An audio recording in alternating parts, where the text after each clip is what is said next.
Faleo'o e foi la Afioga le fonftalai ya mese la Afioga le di Palemene sui Palemene e mese le malu kapeleta ma sui minsta ya mese foi ni vai fa fai malu soi fu ma la ngai ni ta fo ono ole alu ese malu ma fa le autu ole aso na fi pe ona au mai ese fe au taua ole ala o pumoni maleola o se fe au tau longo ele ngata Palemene ole fa fonga mai Samoa e tu so le nei vai tau ma tatu sa unia tu e fa Faleo'o e le pepe o file mu ya o le soifua mai o tatu ali fa ola o ia o fa tai buanga o tatu wala ubina ai o tele ia nga ia tu e fa fam talanga i le tu la fono teu e mo no fia avatu pes fam talanga e tu so le so na fi Saunoaga fa minsta le Afioga i Palemene o tatu tulu o te moni atu le nga o fa tai ma le fa malo i mta upo ngaonga e pe ona Saunoaga ia o le asila ia le malo au o le mta upo ngaonga na le o fenga i le mo tatu tulu e a fai na i soifua manuia mo sa mo ataia e la ngona ile nga fafitai ina o tau mawhai e whaise fo e le ngata i mta upo whala au whasai e mese lava le mta upo a tele e le fulitua i o tatu o tunu o social media e matulanga o fisa whasalalau o tua nai atu vasa o tatu wasa ina mai ai ia tulanga o whinaunga i whai o malo a tolu ai ono le vai tau ma le saulotonga o fisa fasala pise i o mata wina ya uia o tau ai a mo o ili wama ono i nei e whaale ai le file mua le tulu ai whaftai o le wo i e Saunoaga le Afioga le di Palemene o le efo ua te liu mai whanua tusa foi ma le lato ile ea ma le lato ile ala ma le lato ile tai a wā ia sa ini ngatong fiti sa whano no manu hoi tatu o tunu e ai whaftai le o tali mai e ui a foi na langona ile aso na finisio o nai whawhita auli e a o mea la vai e tofo ne ele tatu whatu o tua tatu teritonu o tua nai atu vasa o tatu vavai atu ele tatu sa unia talia le pepe o Christmas ini ia tatu mauai le nganga o fia ele ngata i tono o Palemene ai whapena fo il whafonga mai ele atunu wa o inei e o te teritonu e taula amuai le nganga e mau elfi le mo le atunu sa ua fo ile asona nafi ele ftalainga ia futi tu se fo i malfalo lo mau lunga ile Afioga ile fong ftalai mana o mia sa mo file mu ia o nai na to fa ma le uta ia me se foi o tu se mai tatu malo ia tatu teltonu o tatu loto fai fatasi na awa le tatu tele noa ile fia ave ese o Samoa ma le blacklist le no winga tatu te mo mia se Samoa tau le leia e fengo fia un teu tu la fono fengo fia un tatu pasia tu la fono wa nai na foi numela ai whainga tā o na teu tātou loto i whale. Ina e whainga fia e whainga solonga lumana i Palemene. A ole teu ngā tu la whono pen whatulei mai. E iai tu le lei. E fo i tu e taun tātou sisila mau ia. Pau ale mea tā ua pe a whai o le tu whatasi ai ma whauwhaunga mwhina ngālo le sifa o le CPS ma le mof. Pe a whai o lewa i to tonu whaatasi ma whauwhaunga ia. I le mea te tau o na whaatino i le wala. E na ia mawhai o na tau le leia ele ngō Samoa. Pau ale mea le whawaseng tai lo ma whauwhau. O na tere na li lifa lo ma whauwhau. E tūlanga le wawa ai whamta o sisili. Lo inga lau whamtalanga. Pe o le ale ma fuaanga. E whaapea e tutongi lai sene i nei. Whaatino i business, ai whaatino i whafo. E leo whaatino i nei Samoa nei. Afia mau ai so mala maanga wa so specialist lava fai. E tau na fai lai sene, ona fatino le ine. Ai le fatino ine nei le sene, la fatino I fafo. Lo winga la famtalanga le fai tuai. Po malu la fa ngai no le ngosa mo le lai sene tuai e pisinisi le fai. Nei me ane o tatala le ava no fa pea. E au mai ne le stala I pisinisi e fatino I fafo. Po sao ma le nei fatino. Ni me ane o tatu se ese ma le mele tau le lei ai samo. Ai avatu lai sene. Te lei atu ele sisi a whaina. O le tūlanga o tatu o tunu. Pei whana mau o mai Saunoaga sui whatua mai atu ne vai maunga. No e le polenga ni me ane. O iei se isi whaiti toa I matala. E ono a whaina ele tatu o tunu. I pea on sina fia. Le tūlanga peo na tautalangi a fo inisio. Tatu fontanga ya somoa. Le money laundering. Ao tātou, e maua ao le tātou whātou tō whakerusiano, e le tū lafo ina tātou e le tua. E iei le me malosi, ma le mea sa. Ono winga o tātou e tele na mafuli o tātou mawhauwhaunga. E le o le me malosi ao le mea sa. O a leo tū lai me whainga malo. O le whātua tua e le tua sa mo o tas. O lono winga, e li lifa alo tātou rangona. E tātou te whātua tua I le atua. E au mai ai le atua whamanuianga mo le tātua tunu. E le se teibi o mativa ai pe fia ai, pe fia inu tulou langana, e tātua tunu. La lava e tā pena, e le atua wala e manui ai sa moa. Tātou mativa fisa ngai, ma le ala o le tūlanga o le tātou nofo ai. Ia, o tātou a inga lava na, pe ia o na maari e fo I Saunoaga fo I le Palemene. Tātou o le a inga, le tātou tusu fono I nei, I le pea vai tamutu. O le ainga. O le ainga o ai ai no foi tu o le pea vai tamutu. Tangata o ma le ainga. O te tari tonu foi la le usu foro ne faima. Ma malae o tia fau. O tātou o le ainga tas. O le a se mea fina ngalo ele malo matou te loa e au ngā mo le lumana o le tunu. Matou te tutula I atu e tauna matu langolango. Ai a whai e foi se mta upu e a whai na ile lumana I o Samoa. E tau foi no matu tula I te wha leo atu. A nai nai le uta alwhai mea. Wa nai ha o tou le o fionga I Palemene sui Palemene. Ma le malo ka pene te whai unga I manuel tato tunu.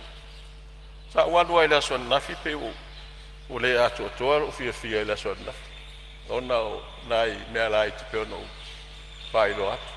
Ya, ono walu le an po fatu matuai. Ta ti e atu se ta mata I le. Ya nga atu sale mo. Po a fo linga Christmas ta te ilo.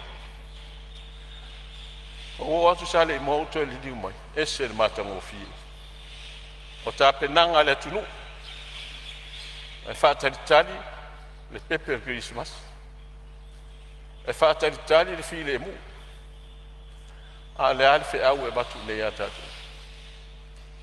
O le fe au o le fi le mu. Ina e no fi le mu, ina ia tatu o fia fia. Pe mai al fono ale Palemene, le ia so pe mai ele aso ataia. Ale tatu te foi fia fia. O la fata li mai tatu itumalo. O le a se oso wa e foi atu mai. Ai foi atu mai tala fia fia. Fi le mu Palemene. Na wa ina te ingol malo. Ia te le tau fai atu. O le tūlanga o le tūla fono tau whao. A whai o le mea le leia I la tunu. A wā le mea sila sila ane ini au lape I tu ato na mea. Pele a whai nai tātou. A wā e mawhai o na ave ese le ingoa le blacklist. O le ingoa le leimo Samoa. Au te nau fo le nei tu malo. Ina ia avea Samoa. Whaitai te ingoa le Pacific. Le ngata I lana Palemene. Ale wala e file mua. Tatou si le fia mele wa ila la. O le mo file mu. Ma o ai le au kerisian fatu tua. Ma o le no fanga tu tonu la Israel. O le mo file mu. O ai nei loa. O I nei a Samoa. O le la tau fa sulu to se file mu.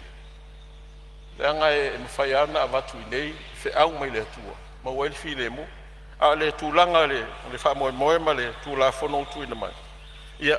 E iei nai mea na o te tau loa. O te musu e whamatala atu po le ale Le ngani me anu fa pea o te le lango lango ina pe o te fai tu au ale la la fo tu ina o nai na to fa mal fautanga e sila sila ye le malo pe ye ni si me fa le to nu tu mai a fai o la le fai le na mata to a uma toile o la fa mtalanga ile ya Jongen van Ftalai.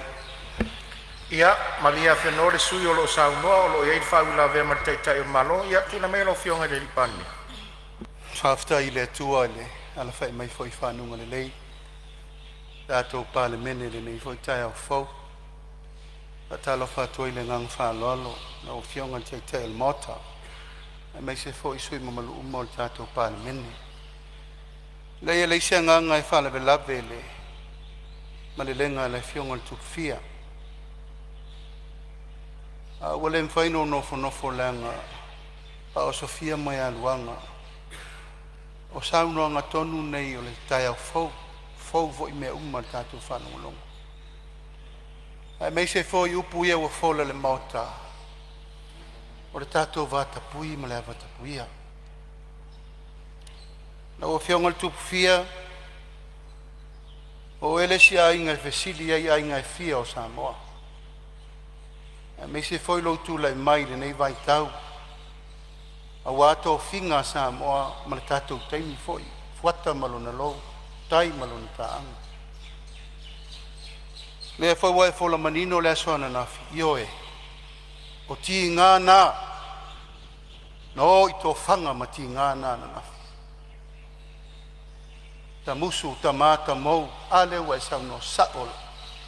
O fea fua tuai le file mua le tunu. O i nei le tato mota. Ia e fai foi lalo tau sauno mai. O i nei lo i el te aitai. E fa pena foi le matou tal sangatu. Eu tau lo fangia tau taita. Tui sa mau. Sa fotu la fai. E pa ia o le usonga tu mua mapule. A inga, Faumuina, o fer tofa. Tala fa solo pito ua pala u vale se tangata i se taitai o le malo tono le motane. Ase sila mai samo. La le mai tau mai samo i tato upu matala i e fai. Atalonga i vai. E ono fatu te musola. Ono foa nei matou te no foi. Ono foa le tunu. E pui fatasi leo fatasi. Ole tato mtafa yo i tau abele. Paftai mo Saunoaga. Saunoaga na e file mu ai e nau le ailai vai tafe. Nau le tavae i ona fulu. Alan me le tātou te vai. E lau asala lau atu. O fea e malu ai le taitai o le malo. E le o la auri le mali toa. O le tō finga Samoa le o te tula. Iai, malpa ia malu a kape. Ai whaftai lau whātua whala. Ngā whai o le ute le o whai ngā mea. Se soso ni foi atu lepa. Fai se tapu ma se fua ana ina. Ia la tau sauno mai nei, la tau te tūtura lai. Me ai le se i whai fufuang. Lea e folo le ono le me le alu. Faumuina e matua atu ina. Tuia ma uto uma nei. Talo atu ma le nganga whanua. Fai fo i o le nā o le nei. Ia la o malpepe o kirisimasi. Ai le mawhaina mai mea na e ufi e mea tauna whai pui le tunu. O e malu ai Samoa, malu ia tatu. Au lau Saunoaga, whaftai whalo, a leu e Saunoaga. Samoa le ainga, ulo ngafa, mai o ngafa, ma tā vai, ma muri vai fita ia. E o whela atu e whai tatu ainga i upu i nau whai. He wata le malu i whafo, wata le malu i whai. Ui o lea lau fionga le whangaftalai. Ia, se i wha umatu se upu i se stein. Ai whaftai mo le Saunoaga. Ia, whamalo whaftai lau fionga i le Palemene, i ola ia mo le pape o upu le tunu. Ia, tūnei mea lau fionga le sui mamalu Faleata e whaawau Saunoaga. Ia, lau fionga i le whangaftalai. Ia, malo hoi Saunoaga i lau fionga i le Palemene. O le fuata malona lo. O nei foi vai tau leo e se i sao Samoa. O a leo lau tua lau. Ai ma fai ona e tau mawhai le ngā ipoa. A leo luai Palemene o Samoa. Fai ona e wholau wai. O le ngā ipoa leo luai Palemene o Samoa. taliti ngā o Samoa. Taliti ngā o Samoa. Mai o te tali tonu so se tasi lava e vea mpalmia. E tofo i ele mea. E ala foi no tūlai atu. O le whaala i au man whaamalo si au. A wā ai eini mea tutupu i nei.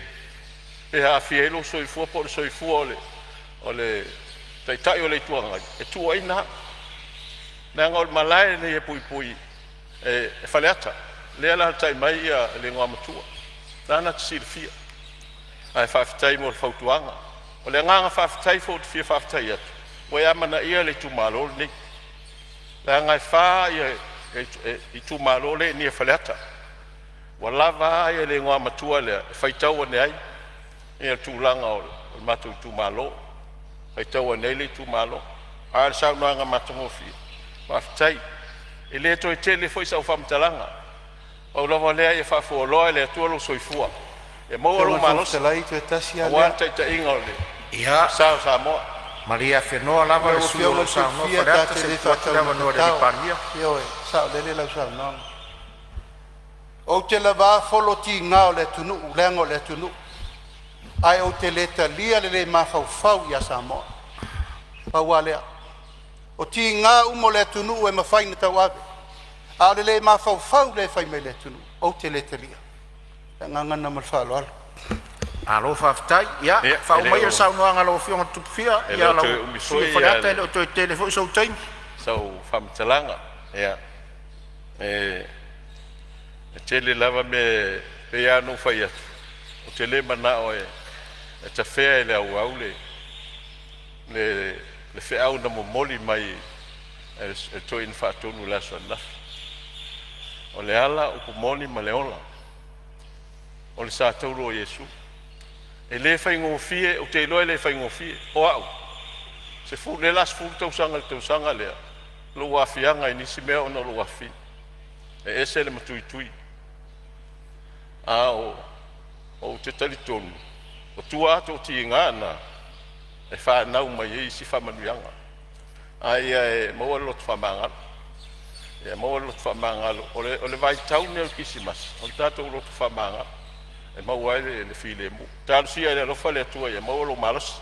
A me se pa ia o kapeneta ma pionga i sui Palemene. A me se fol nei tu. O a mea o tātou fe ese ai ai. Tātou whamangalo. Tātou fol lau le manuia e whae nei tausanga. Tātou mōs kisimas fia mas tausanga fo manuia. Whafonga mai o lo itumalo. Ia, o lea wa umana. Wa ngā foi la interview. Wa fola atua i luma. Ia, le mana onga o le itumalo. Wa le itumalo ne fitu afe. E le whafonga mai Palemene. Tau whaso ai nei 2 miliona. Mai e si itumalo na ta iafe. Ia, na le utal whai. Mea le whafonga mai matatu itumalo. Tātou wolo le fua, tātou whai mea whaalongo pepo, le alwhina ngalo le malo. Ai alo whangia le atua. Ia maua le tātou tu malo, se ki visi mas fia. Mas tausanga fo manuia. Manuia la o fionga le whongfitalai. Man pa ia o Palemene Samoa. Manuia le tunu whafonga mai. Ia, malo whawhitai. Whawhitai Saunoa ti mai, mea umo o tutupu le tātou tunu pe on tamua le Saunoaga le sui mamadu. Ia e whaamalo fo i lo finangalo whaalia tusal tātou tulafono tau whaofi, lo tāpua i lo tūmalo, whaafonga fo i male mautinoa le Palemene, ia e asa mo lo tāpua i mai so se tūma so se tafa le lalalangi. Ia awal fono uso le atunu.